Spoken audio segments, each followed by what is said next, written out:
प्रधानमंत्री मैया सम्मान योजना ये झारखंड सरकार की एक बहुत ही महिलाओं के आर्थिक, सामाजिक, शैक्षणिक और उनके पोषण और उनके स्वास्थ्य से रिलेटेड सकारात्मक सशक्तिकरण की एक बहुत ही महत्वाकांक्षी योजना है। आज इस योजना के तहत दूसरी बार ज़िले में एक ट्रेनिंग कम वर्कशॉप का आयोजन किया गया, जिसमें हमारे सारे लेडी सुपरवाइजर्स, हमारे JSLPS के DPM, BPM, 14 वित्त आयोग के DPM, BPM, LDM साहब जिनके थ्रू बैंक का खाता खोला जाएगा, UID के मैनेजर्स, हमारे प्रखंडों से आए हुए अन्य पदाधिकारी, नगर निगम चास, नगर परिषद खुसरो, प्रखंड विकास कार्यालय से कुछ पदाधिकारी, PRD, मीडिया और पंचायती राज विभाग के कर्मी, इन सारे लोगों को एक साथ बिठा के, खास करके शहरी यानी नगर निगम एरिया के कम्युनिटी ऑर्गेनाइजर, CRPs, इन सारे लोगों को बिठा के आज हमने सामुदायिक संकल्प का वाचन किया। साथ ही साथ जो भी अर्हता रखती हुई हो, वो अर्हता के साथ क्या क्या फॉर्म्स के साथ आवेदन देने हैं, उनकी गहन समीक्षा हुई, उसको हमने अच्छे से समझाया। लोगों के जितने सारे क्वेरीज थे उसको हमने सॉर्ट आउट किया, जिसके तहत कल से यानी 31 जुलाई से लेकर 2 अगस्त तक इन सारे 9 प्रखंडों में और शहरी निकायों में फॉर्म्स बांटे जाएंगे और 3 तारीख से लेकर 10 तारीख तक कैंप्स का आयोजन करते हुए BLE के माध्यम से हर एक पंचायत में 5 से 7 हम लोग BLEs देने वाले हैं। उनके माध्यम से इस फॉर्म्स का ऑनलाइन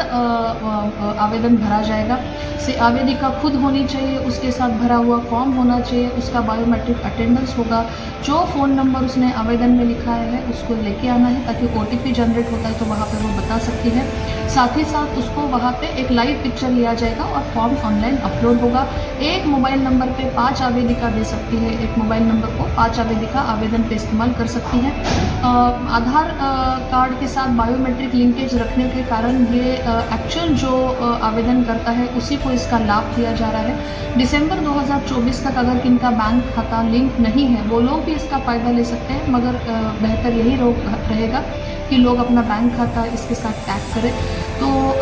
एक मिशन मोड में, एक सघन अभियान के तहत चलाते हुए वॉर फुटिंग्स में इस योजना का हमने शुभारंभ किया है और कल सारे लेडी सुपरवाइजर्स अपने अपने परियोजना में लेडी आंगनवाड़ी सेविका सहायिका के माध्यम से डिस्ट्रीब्यूशन करना। कवरेज है ये मैया सम्मान में, ये 21 वर्ष से लेके 50 वर्ष तक के महिलाओं को हम लोग कवर कर रहे हैं। बाकी 50 से जो आगे की महिला 60 तक है वो सर्वजन पेंशन में ऑलरेडी कवर हो चुकी है और 60 साल के ऊपर तक की महिला है वो वृद्धा पेंशन में कवर हो रही है। तो ऐसे देखा जाएगा तो 21 साल से लेके अपने आयु काल तक हर एक वर्ग की महिला को इस पेंशन के तहत, योजना के तहत सरकार ने एक फाइनेंशियल सिक्योरिटी दी है और ये बहुत ही अच्छी योजना है और मुझे लगता है सारे एलिजिबल महिलाओं को इसमें फॉर्म भर के इसका फ़ायदा लेना है। ये इसका एक मूल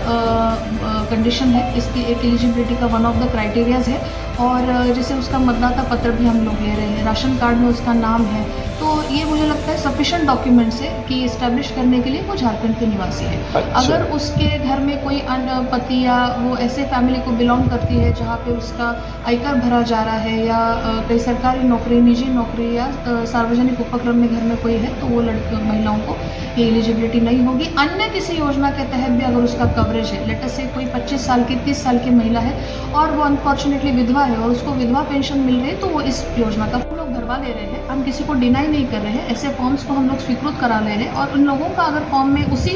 कैंप में, पंचायत में जो इनका फॉर्म लेने का जब कैंप लगेगा उसी फॉर्म में उसी से निगडित हम एक टेबल आधार कार्ड में नाम चढ़ाने का भी लगा रहे हैं और बैंक खाते को भी आधार के साथ लिंक कराने के लिए भी हमने